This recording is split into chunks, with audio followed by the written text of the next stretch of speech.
Ugh.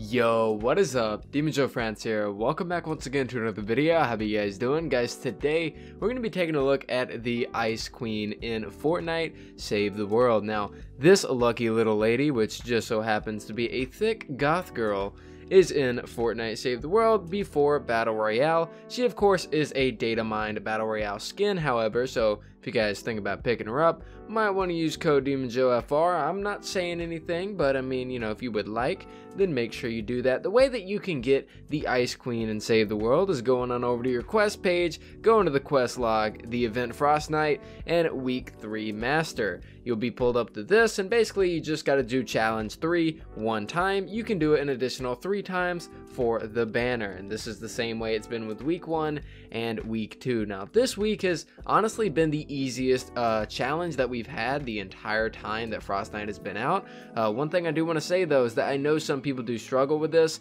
On Twitch starting tomorrow at 3 p.m. Eastern time, I will be helping subs the entire stream that people do need help for challenge 3 of Frostnight. So if you guys do need help with that, then go on over to my Twitch channel. It'll be the first link in the description. Without further ado though, let's go ahead and take a look at the Ice Queen and see exactly how she stacks up compared to other characters. So my personal loadout with the Ice Queen first and foremost is Bladestorm Enforcer and the Carbide. This is to help compensate for her, I guess you could say, lack of damage, because the Ice Queen is actually a reskin of Striker AC. She is the best farming hero in the game by far because she's a reskin of Striker AC. Now guys, keep in mind that the hero rework, which applies to all Steel Wool members and all the Frostnight heroes, will be happening and changing all of these heroes, making them unique. So keep in mind that this girl right here will not be a Striker for the rest of her life. She will not be forced to be a farming Outlander. So I want to go and say that because I know some people will be upset with that, but no worries, she's not going to be an Outlander. Well, at least she's not going to be a Striker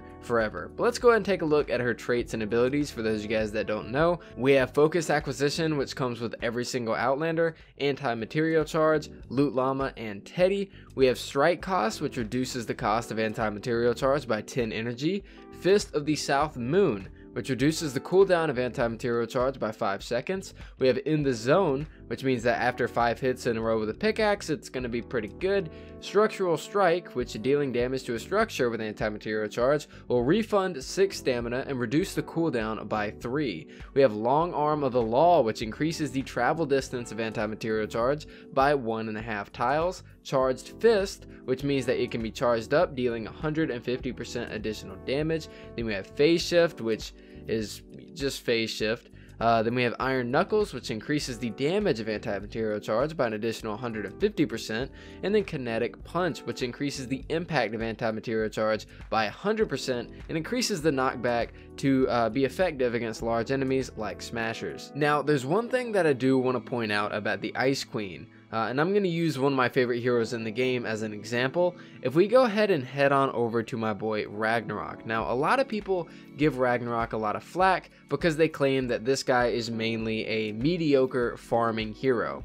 Now, one thing that I like a lot about Ragnarok is that, well, that's actually not true, because Ragnarok is entirely focused around damage and then farming as a secondary thing. He's got Shock Tower, Seismic Impact, and Anti-Material Charge. There are way too many Seismic Impact traits, and there's only a few farming traits for Ragnarok. One great thing about Ragnarok is that he also has Iron Knuckles, which comes with the Ice Queen, which increases your damage with anti-material charge. Now, you can use anti-material charge as a very good damage dealer, which a lot of people really don't know about, which is one of the reasons I want to go with Bladestorm Enforcer and with Carbide, because one, Bladestorm Enforcer benefits the anti-material charge and the Teddy, and Carbide just, you know, helps out the Teddy for additional damage. But a lot of people really don't realize that anti-material charge can be used as a mini Dragon Slash, and that's mainly what I want to discuss in today's video. We're going to be getting gameplay with the Ice Queen, of course, but it's going to be a little bit of a laid back gameplay. We're going to go test out the anti-material charge on a lot of different enemies, because I really do feel like Striker gets too much flack for being only a farming hero, when in reality that pretty much only lies with Pathfinder. If I ever have a striker in my game, I honestly really don't care, because I myself play Ragnarok and I know how it's like to be able to use your farming tools to be able to do massive amounts of damage. So that's what we're going to do. We're going to be testing them out on some mist monsters, some regular husks and whatnot, and I guess we'll just do the encampment mission. I don't want to have any modifiers active for the test. Actually, no, we can do this one right here. This would be a lot easier. So I'm going to hop in this mission. We're going to test it on mist monsters and regular husks, and I'm going to show you guys the true potential of the anti-material charge. So I'll see you guys in game. Alrighty, boyos. So here we are in game with the Ice Queen, a quite amazing looking hero in my opinion. Definitely looks good in game with an energy weapon. You can see the crown, the back bling, the blue streaks on the robe. Very awesome cosmetically looking character. So she is a striker, of course, but in today's gameplay, I'm going to be showcasing to you guys some really good uses for your anti-material charge, and why I think that this hero can actually be used quite well as an offensive one outside of just farming. She's not as bad as a Pathfinder, and I plan to prove that to you guys today. One thing I do want to mention before we go on a charge escapade is that if you guys were there for yesterday's stream, you guys would know that I finally maxed out my bundle bus, which I'm very happy about. I think it's my 26th max schematic, which is really awesome. Weird flex, but okay, I know. But I'm very happy to actually have that. If you guys were curious about the best build, that was it. You want to go with the crit build on your bundle bus. But here we go. We got some husklings over here. Well, not husklings, but just, you know, husks. And we are going to showcase the charge and really how much damage you can do with it. So if we can go ahead and gather some husky boys over here. They're actually using propanes, which is no bueno. And actually killing a few of them. We can go ahead and showcase what exactly we can do with this charge. So I kind of want to get them all bundled up together. Then jump down here and then do a little bit of a charge on these guys. There you go. And as you guys can see, you can use this charge easily as a mini dragon slash, which is something that I really like. Kind of low on health, so let's use that. You can even use it on mist monsters like blasters, of course. Get them down to near half health, and keep in mind these guys are power level 100, so you know, outside of power level 100, you know, 9 times out of 10 you're not even going to be using a striker in a 100 zone, but even if you are, you're even going to be doing decent damage to some mist monsters. So got a blaster shooting at you, you can do a charge, knock him down, and then you can shoot him for the rest of the time. You can also do this with riot huskies. I'm not sure if we'll find a riot husky in this gameplay, but if there are any riot huskies around, you can actually do that charge on them, knock them down, and then shoot them while they're down. I do this with Ragnarok all the time, even with the seismic impact ability. Just so happens, you know, seismic impact would do a little bit more damage, but you can do a lot of really interesting things with the charge. So as we could see, you know, any trash mob essentially, which is any mob that's like a husk, a zapper, you know, huskling, a pitcher, anything like that, is going to get instantly one hit. Husky husks will go to about 50% health. Blasters will go to about 60% health. Now we can go ahead and test this out on a taker. Now, whenever it comes to takers, normally with your charge, you're going to be using this when the taker is already at half health. So I'll give you guys an example really quick. So we got that taker over there. I'm going to see if I can't get it to come charging at me. We're going to get it to half health, and while it's charging at me, about to either presumably kill me or do massive damage, we are going to charge at it and pretty much just instantly kill it, which is a great use of your charge. So actually, he's kind of standing back, which I'm pretty happy about. Go ahead and kill these zappy boys. And here we go. Let me kill him. Pull out the hemlock. Alright. Bring this guy down to half health really quick. And, well, phase shift on accident. Let's pretend he's charging at me. Go ahead, Chief. Do it for the gameplay. There you go. He's charging at me. And boom. Do a little bit of that and instantly kill him. Now this could possibly even be useful in Fortnite, but I'm not sure how useful it could be as those guys get up to pretty high power levels. But you can use the charge as an excellent way to kill a taker and get away from the taker at the exact same time. If you guys are curious, I did do some testing off camera, and the charge for the taker will bring them to 50% health. It'll do more damage to a taker because takers have less damage or less health than blasters. So you will do around 50% damage to a taker, around 40% damage to a blaster, 50% damage to a husky husk, 100% damage to trash mobs. Now, we have the Smasher, and this wasn't planned at all. He just so happened to be here. we have the Smasher. So how much damage exactly are you going to be doing to a Smasher, and is the impact that you do with your charge even worth it? So let's go ahead and test this out on the Smasher. We also have a Riot Husky as well that we can test some stuff out on, which is nice. So I'm going to go ahead and let the Smashy boy rush past me really quick. And here we go. We can go and demonstrate the Riot Shield. We can charge the Riot Shield. He instantly falls on the floor, and then we can just shoot him while he's down. A perfect way to deal with Riot Huskies. I know a lot of people, you know, get really annoyed with them and whatnot, which is entirely understandable. And that is basically a way that you can deal with them. Now, let's go and do a charged up charge on the Smasher for the maximum damage. Hit him with that.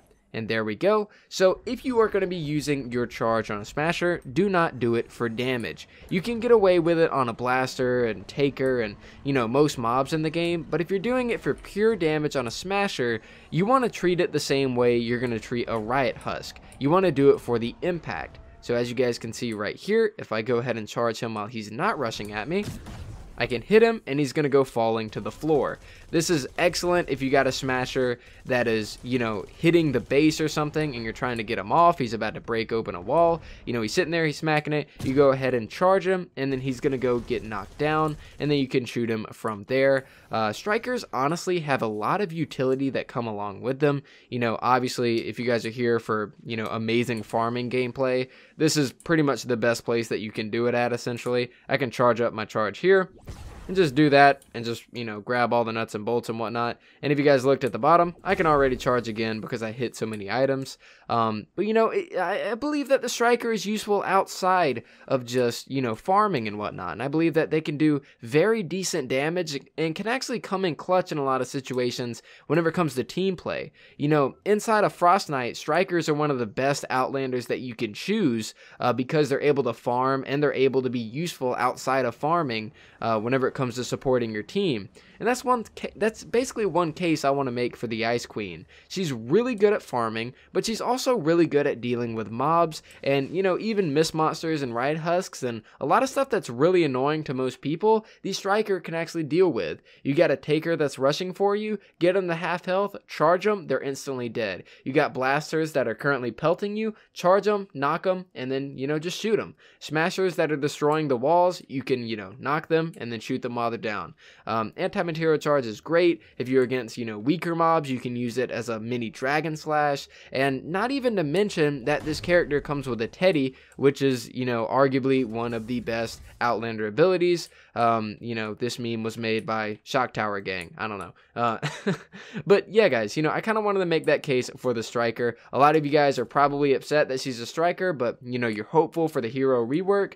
Basically, what I'm telling you is that Striker isn't all that bad, and while we wait for the hero rework, I definitely encourage you guys to level up the Ice Queen and give her a try as an offensive hero.